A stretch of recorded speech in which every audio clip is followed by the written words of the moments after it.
The entire town is littered with bodies.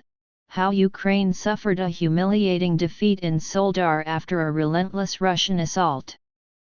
This marks Russia's first major victory since the withdrawals from Balaklia, Krasny Liman, and Kherson. Fighters from the Wagner Group have completely surrounded the Donbass town of Soledar and are now clearing the extensive tunnel network in the town's salt mines, the head of private military company, Evgeny Prigozhin, claimed.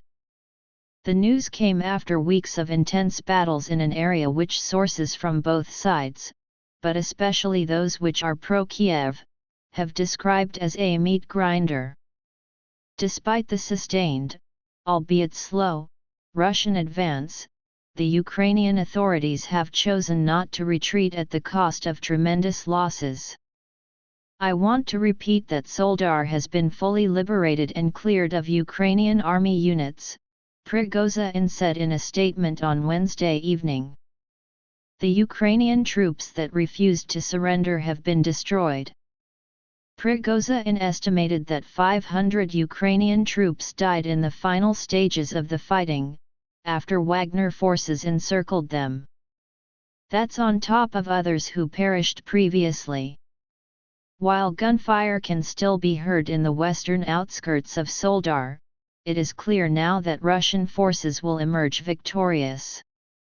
Their victory will, in turn, collapse a 70 km long section of Kiev's defenses.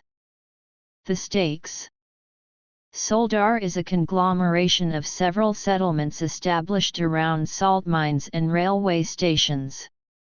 In 2001, when Ukraine last conducted a census, around 13,000 people lived here. The town stretches along the right bank of the Bakhmutka River from southeast to northwest. In late 2022, it became an infamous urban war zone. In peaceful times, however, it was known as the largest source of mineral salt in Central and Eastern Europe, covering around 80% of Ukraine's needs. Deep salt mines have also made Soledar a tourist and leisure destination with tours around the caves. There was, however, a second, military purpose to the city and its industries, as was typical for the Soviet Union.